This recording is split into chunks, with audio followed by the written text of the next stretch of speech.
Only what is charging?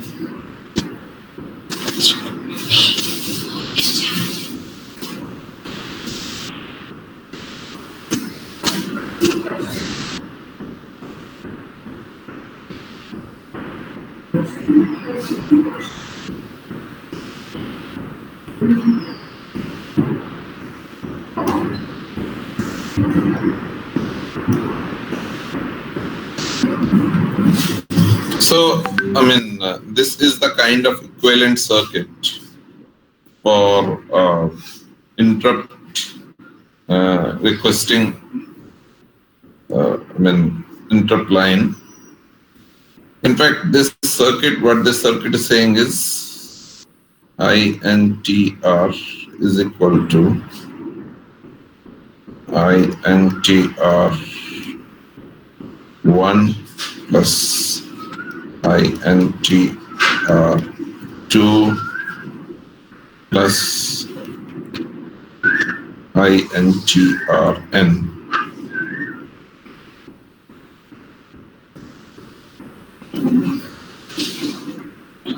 Right? So it's a kind of OR addition. So any one of these if becomes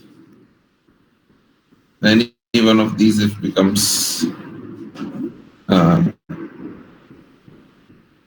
can say active, this signal becomes active. So this is the kind of circuit that it follows. Does it make sense to you? Huh? Yes, sir. Okay. But probably for electronics guys of second year for them it will be little more comfortable than other students. Or all of you have done digital electronics course, or only electronics guys have done digital electronics course? No, sir, it was for everyone. Oh, then all of you probably can understand it.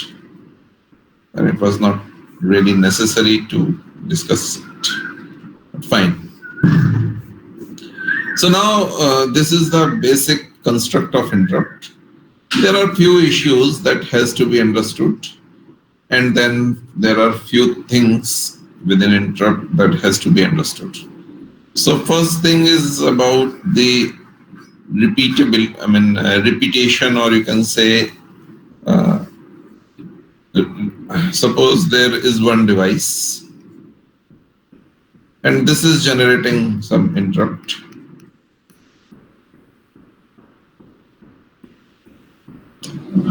Now, this device has to understand eventually that its interrupt request, and suppose this is connected with the processor.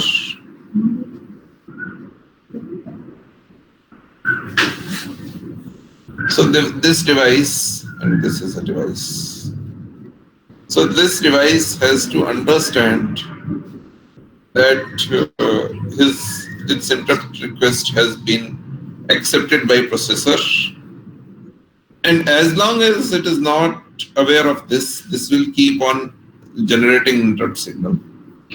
As you have seen in the previous diagram that I've just deleted, this kind of interrupt signal will keep on coming. So in this process, it may happen, and rather it will happen that for certain duration, this interrupt signal will be generated. And this certain duration, so suppose processor recognized here, but still it's active for some more time. So processor may recognize it here again, and it can assume that this is another interrupt request, and then here. So this way, a kind of chaotic situation may come. and maybe it can go in some infinite loop as well. So this is a problem. It was only one interrupt, but could have been recognized multiple times, and that can cause a problem to happen. So we should have some mechanism, and that too some simple mechanism by which this can be recognized only for once. Okay, let me share now something else, some slide. पापा tab share कर रहा है वो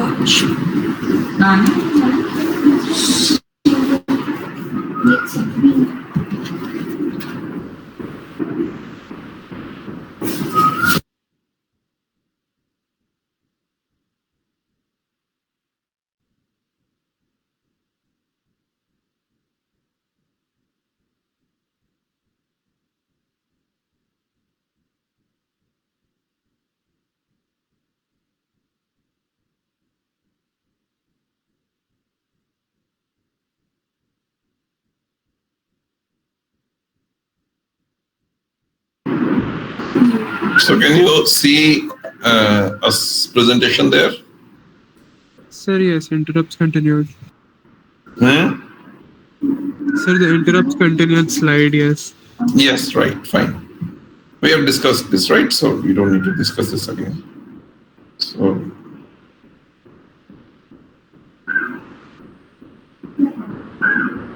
this is all we have discussed.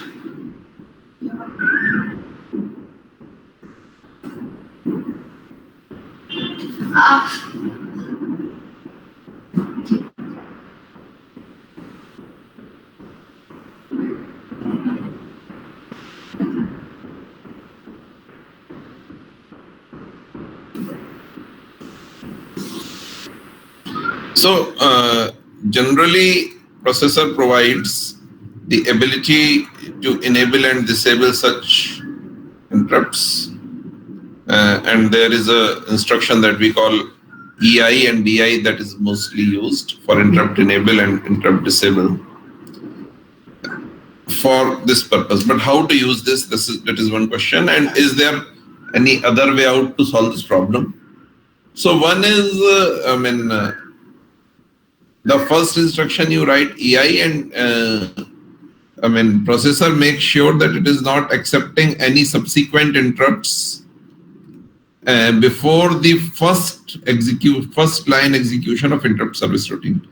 So it's like this, that processor has received an interrupt, and now it will receive next interrupt only when it has executed the first command or the first line of the interrupt service routine.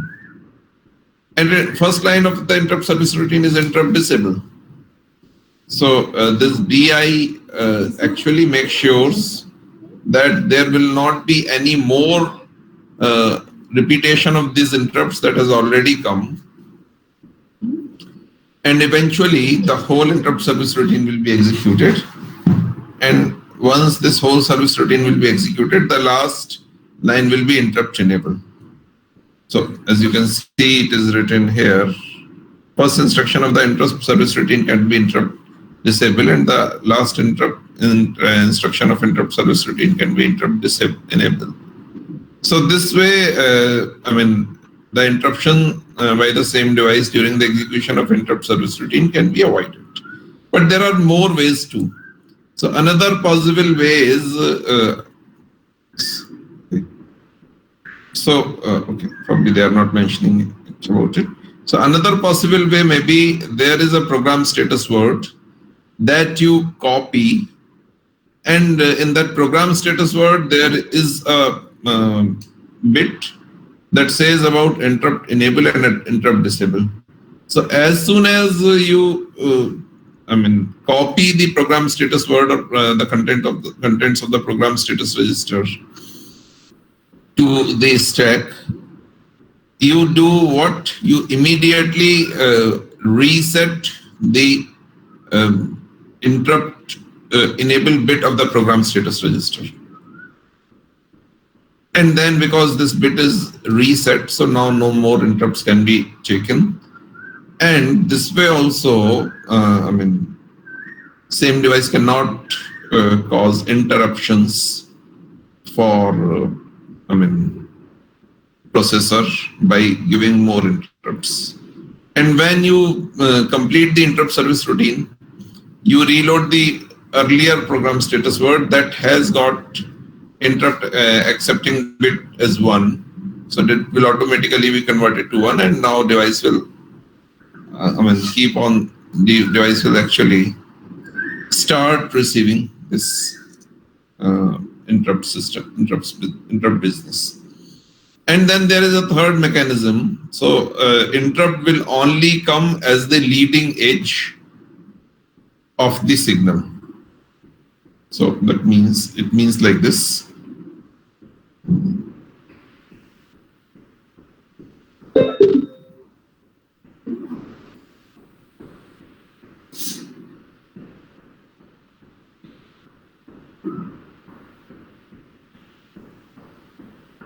Can you see my board? Yes, sir. So it's like this.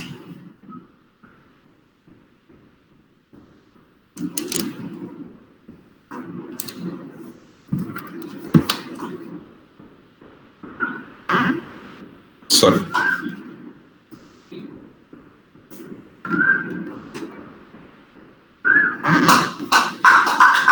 Assume this line is straight, though it's not straight. So earlier I was saying that this is the place where interrupt is being taken. Now I'm not saying this. I am saying that interrupt will be taken when this kind of some edge will come. So probably in digital circuits, while studying, you would have studied edge-triggered circuits. So this may be a kind of edge-triggered circuit, and therefore this whole portion will not cause a problem, and this problem will be solved.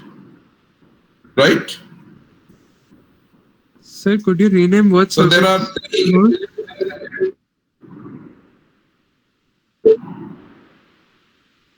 Say again, please. Say a little loudly. Sir, could you rename what Hello? circuit you about?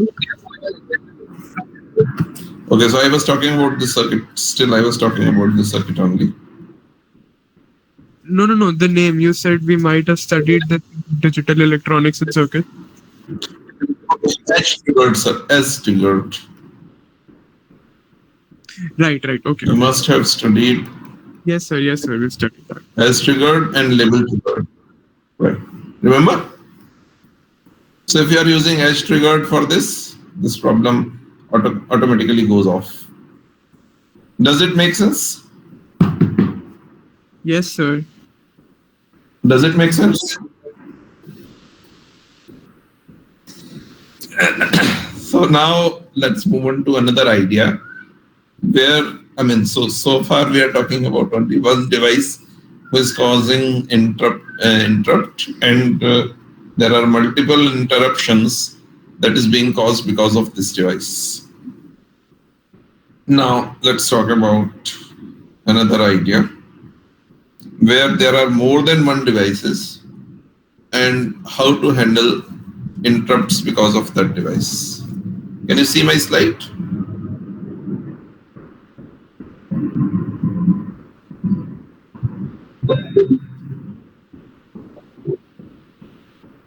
Sir, you stopped sharing.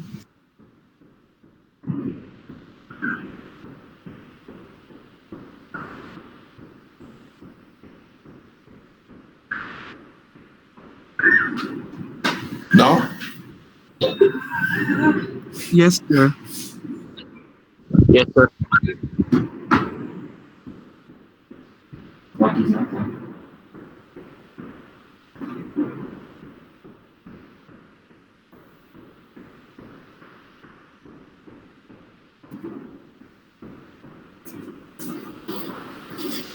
So, if there are multiple devices connected and they may generate interrupts simultaneously, what is the way by which you can resolve the tie? Because each device operates independently. And there is no definite order that you can impose that, okay, now you will generate an interrupt and then after that you will generate an interrupt and all things like that. So there are multiple questions that comes around. How the processor know which device has generated an interrupt, and how does processor know which interrupt service routine needs to be executed, because it is not so far known that which device has generated an interrupt. And when processor is executing an interrupt service routine for one device, can other device interrupt the processor? Yes or no? That is another important question. And then if two interrupt requests are serviced and received simultaneously, how to break the tie?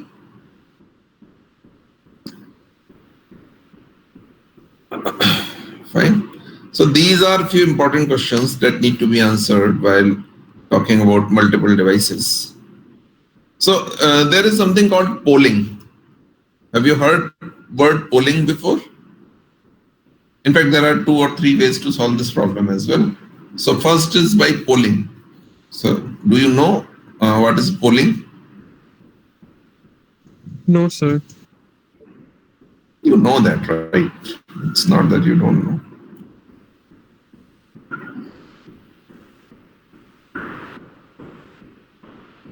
So, the arrangement is make like it is over a single control line. So, you have already seen that arrangement. So it will start asking all the devices, okay, you have interrupted me, you have interrupted me, you have interrupted me. And the first device who would have interrupted will say, yes, I have interrupted you. So this process is termed as polling. But how will it ask? So there is no communication that way. So there is a, IRQ bit, interrupt request bit, which is set to 1 in the status register of the device. So once in the diagram I shown you, an interrupt signal comes, the processor goes and reads the status registers of devices one by one.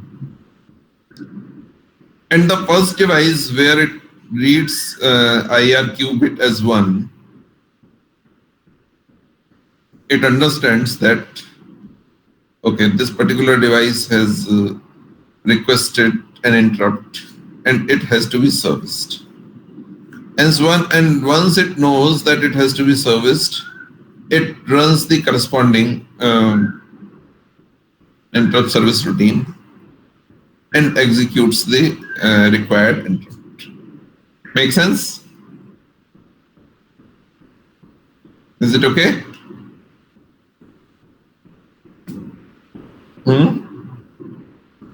Is it okay?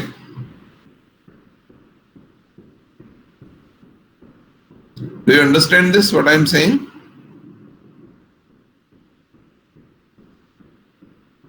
Yes, sir. What did you understand?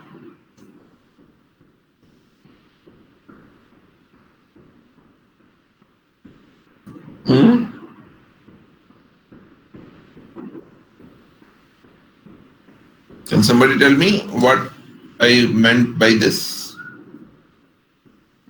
Sir, you said that polling is based on which device calls the interrupt service routine first to the processor. First of all, could you understand the problem? Sir, yes, the problem is how to decide the priority order of interrupts that No, it's not about priority order. No, we are not talking about priority order. That's what. No, rather, if we have multiple interrupts called, then which one? So here we are not talking about priority. We just are interested in understanding who has caused the interrupt. Sir, so we're deciding priority by a certain mechanism only, no? Priority thing will come little later. Okay, let me tell you how it's happening. No, sir, I know that interrupt priority is a whole different thing. I'm just using the word priority for the word itself, not as... not that way, not in the interrupt sense. Like we're just deciding which interrupt gets carried out first, which routine gets carried out first if multiple devices Even call it's it. not the matter of being first now.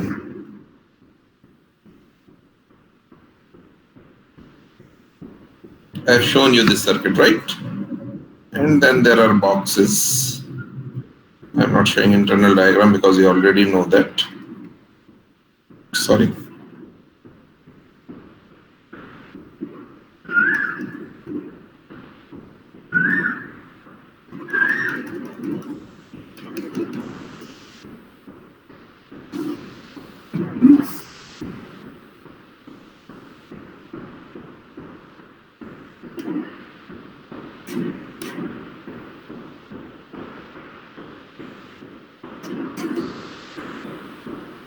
This is device 1, this is device 2, this is device 3, and likewise.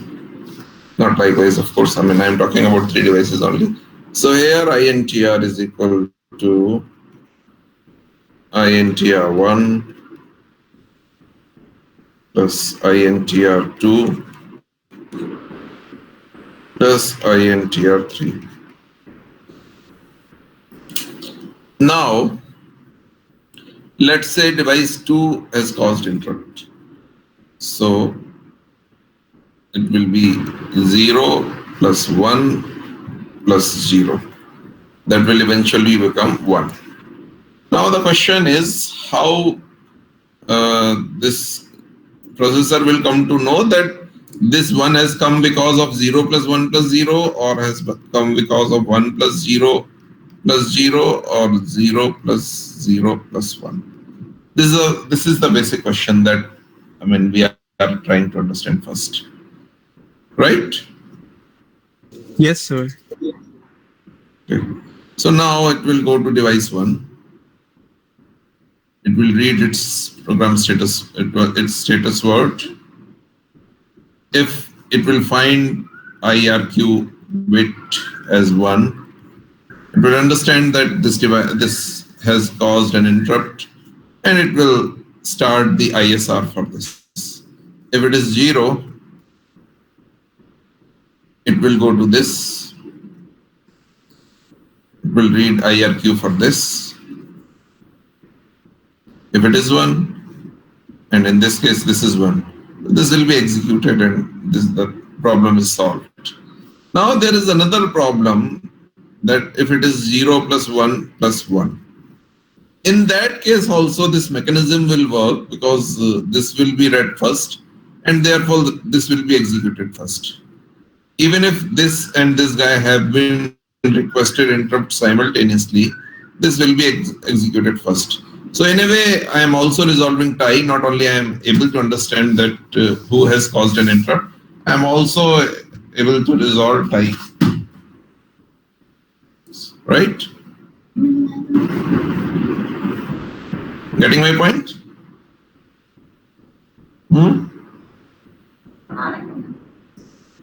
Getting my point? Yes, sir. Hello? Yes, sir. You're audible. Okay.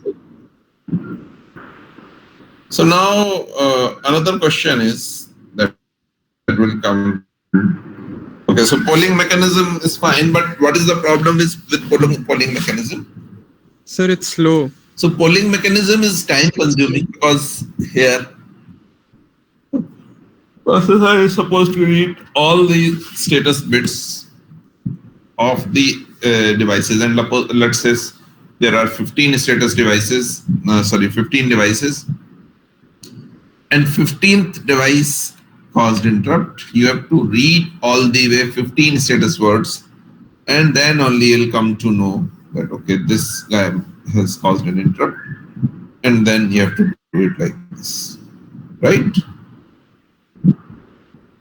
Are you getting my point? Yes, so sir. there is another way by which you can solve this problem, and that is called as vectored interrupt. So in vectored interrupt, what actually happens? So device requesting an interrupt may identify itself directly by the processor. So here you don't need to here you actually don't need to understand the device by looking at status words, but actually there will be more than one lines, or you can say there will be a special code that all the devices will be having, and this code is unique for all the devices. So this may be a 4 to 8 bit code, and devices actually send this over the bus. So once the interrupt signal is caused, it comes in form of a special code of 4 to 8 bits. And this 4 to 8 bit code is called the vector. So by looking at this code, processor can understand that which device has caused the interrupt. So there is no polling required, directly by inspecting the code, and there is a table already available with the codes and the devices. So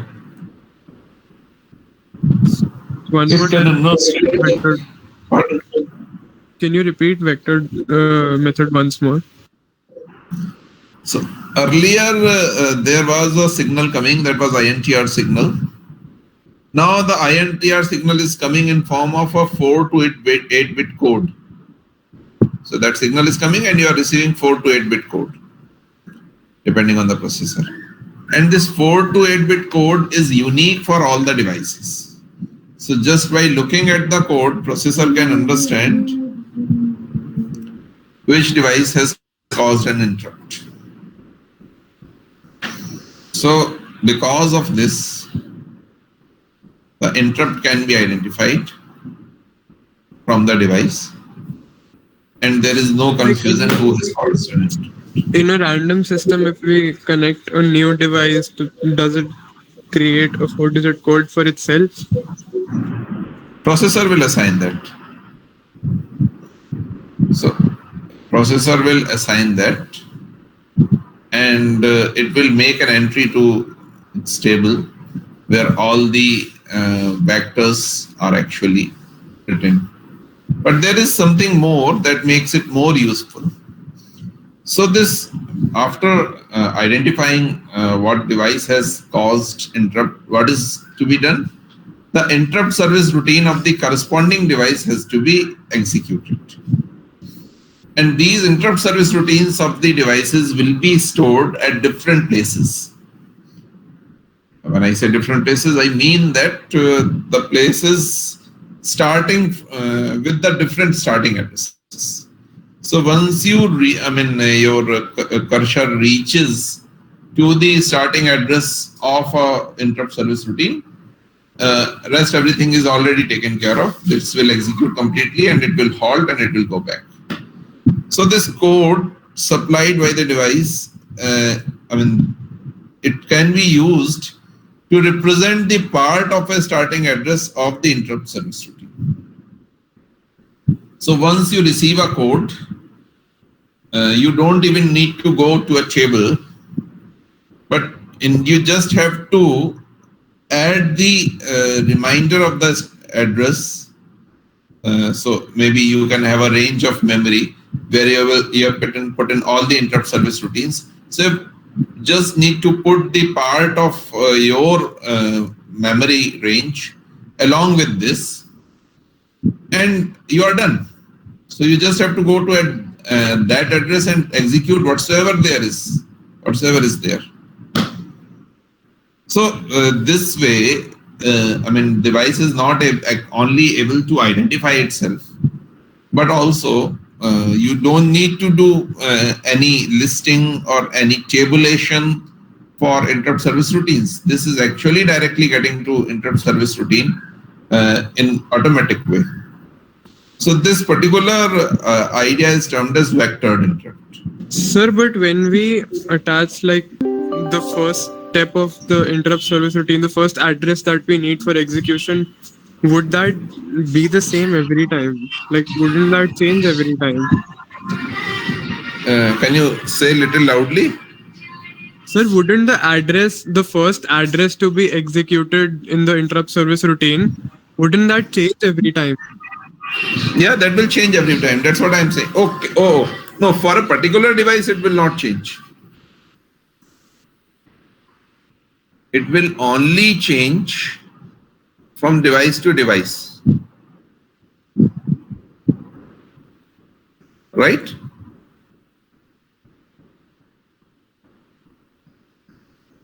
You're getting my point? Sir, but let's say if we have, let's say, a printer of some sort, and then the printer will call one memory location at, if we say a print command, if we execute a print command, but if we execute for a different memory location, then wouldn't it change the execution command?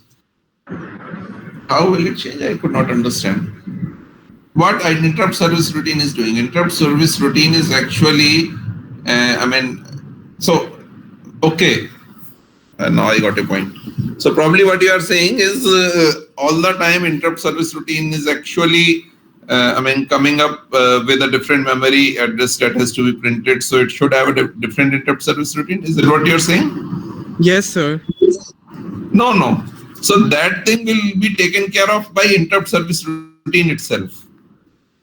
So there will be an interrupt service routine for printer or for display or for keyboard.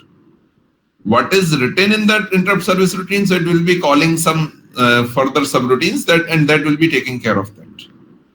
But interrupt service routine will be same. So why you need different programs for different printing? So that means you may have infinite possibilities to print, and that actually, if we'll go with your approach, we need infinite interrupt service routines to be printed, right? For keyboard Yes, sir, itself, that is maybe my we need 104 interrupt service routines. Is it? Fine. Yes, sir. Yes, sir. You're getting what I'm trying to say. Yes, sir. I got it. So it is the interrupt service routine, and it's a program that is calling something to execute something. So that flexibility is there, and that has already been placed. If there is a fixed data coming all the time from interrupt service routine, no, that is hardly possible. It is possible with a very less number of times. Right? Yes, sir. Okay.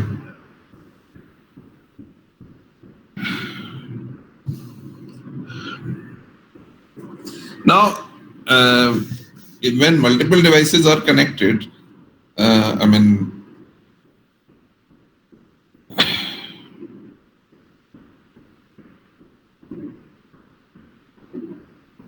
there are more things to understand. This is one thing that who has executed, and there are few questions, and that is actually been answered. But like in single service routine, you disabled the interrupt at the very first instance. You disabled the interrupt because you want no more interrupts to become. You also perform the same thing while you are doing it for multiple devices. So you execute one interrupt service routine, and then you go back to your normal execution, and then you take the second service interrupt service routine. And because generally interrupt service routines are quite small, they are not very long. Even if there is another interrupt service routine comes and processor is not accepting because you have disabled the interrupts, it does not causes much problem, because these routines are normally short. But then there are certain devices where even this kind of delays are not acceptable.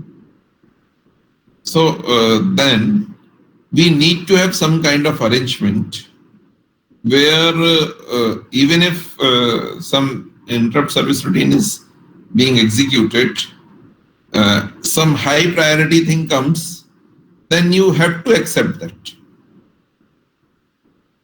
So then that means that there has to be a priority structure in IO devices. And that priority structure has to be recognized and taken care of by interrupt structure as well. And this interrupt priority structure should be such that if some device is executing, some interrupt service routine for some device is being executed, if another interrupt comes with same priority level or with a low priority level, it should not be accepted.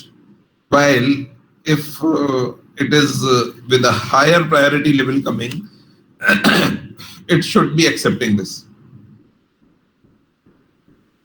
So to implement this, what is done? We keep the processor's priority at the lowest, and then we keep a priority structure for IO devices.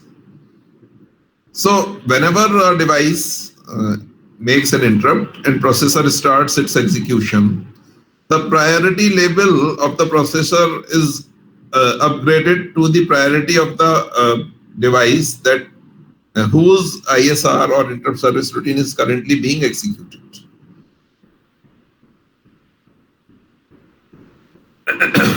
Right? And if any device that is of higher priority than the device that is actually whose interrupt service routine is being executed comes, then only it will be accepted. Otherwise, it will not be accepted. So, to implement this, there is a in program status word or program status register, in place of having simple interrupt enable bit or interrupt disable bit, there is a number of bits, and that number of bits actually encode the processor's priority at that time. So if you receive number higher than that, you accept that interrupt. If you receive a number lower than or equal to that, you don't accept the interrupt. So, in fact, the priority, because it's a number ultimately in a register, can be changed by instructions that write into the processor status register. So, to ensure that we use some, privileged instructions that can be executed only in supervisor mode. And privileged instructions cannot be executed in the user's mode. So, therefore, it prevents the user's program from accidentally or intentionally changing the priority of that processor and thus causing the problem. So, what I mean by all this is following. One, you have a priority structure in interrupt. Two, to execute this, you have certain bits written in program status word or processor status register, and that represents the priority of processor. And whenever some interrupt service routine is executed, the processor's number is changed in a way that its priority becomes higher. And whenever a number comes, interrupt comes with number higher than that, it is accepted, else it is rejected. And to make sure that, normally, if it is not desired to be changed this number, we use privileged mode or supervisor mode of the processor. And if there is an attempt to execute a privileged instruction in user's mode, then we cause a special kind of interrupt, and that we call as privilege exception.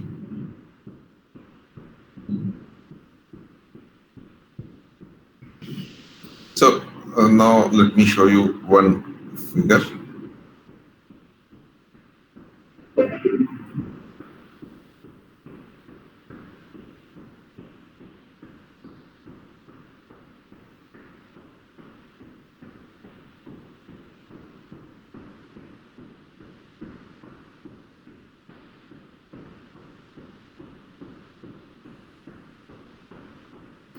So can you see the slide?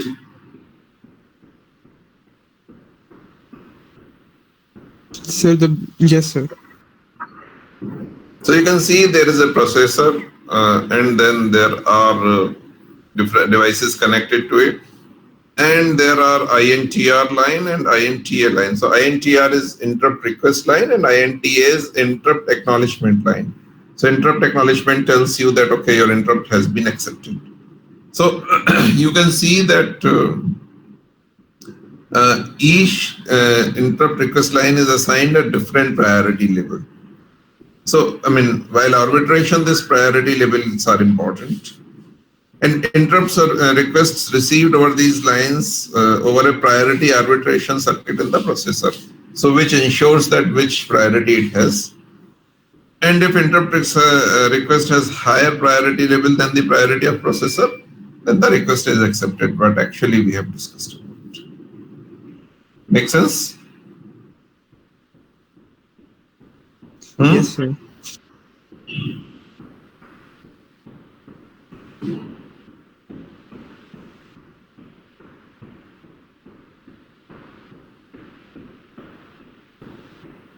So now there is something called daisy chain scheme. I mean, this is for polling, and whenever you receive, I mean, interrupts from more than two devices simultaneously, how to resolve the tie in this particular case. So there is something called daisy chain scheme. So you can see that, there is a processor, and then there are different devices connected, and all the devices have interrupt requests that can be sent, and then there is an interrupt acknowledgement that will be sent from device one and device one to device two. So in a way, interrupt request can be sent parallelly, but interrupt acknowledgement is being sent in a serial way, right? So whenever any of the devices or more than one devices makes a request, this INTR becomes low. In fact, it becomes active, and processor understands that there is a interrupt request has come. Now it has to be acknowledged. So processor responses by activating interrupt acknowledgement, and it will first go to device one. So if device one has not the device who has requested for an interrupt, it will pass the signal to device two, and likewise. And therefore, in some time, it will reach to the device which has caused the interrupt. And suppose device 2 and device 3 has caused the interrupts simultaneously. So in this case, device 2 will get the interrupts acknowledgement, and it will not pass because it has made the request. So in a way, you are generating a priority in a simple way using daisy chain scheme to break the tie. This is not accepting higher interrupt. I mean, the priority, by now we have talked about that if already one execution is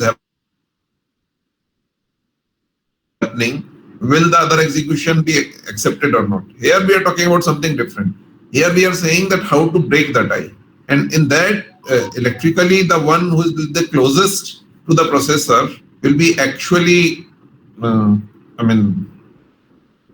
having high priority because it will actually not pass the signal to next device. Right? You're getting my point? Wouldn't this be very inflexible? Little loud, please. Sir, wouldn't this be very inflexible? Inflexible in a sense? Sir, that the order is set in stone in a way because this is a part of the circuit. Right. But what is the problem from this inflexibility?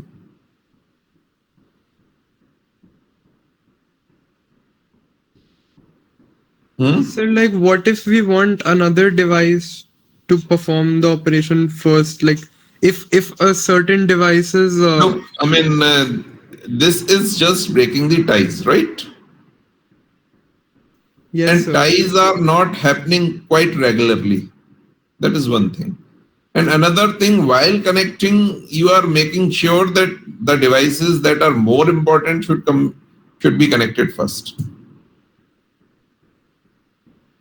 Right. Okay. right? Hmm. Okay. And then there are multiple daisy chains connected. So, you can say that, see that there is one daisy chain connected, there is another daisy chain connected, and there may be more daisy chains connected. Here, what is happening? We are making groups of the devices, and each device has its own interrupt request and interrupt acknowledgement line. So, for example, here in the first line and in the second line, the first device has got the equal priority. So now, on the basis of this, the priority combination will be made, and final tie will be resolved.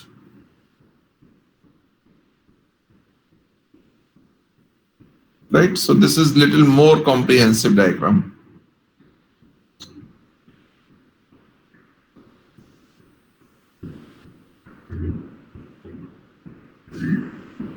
Okay, so we'll stop here for today. We'll discuss some more exceptions and other things in interrupt in the next class on Monday, right?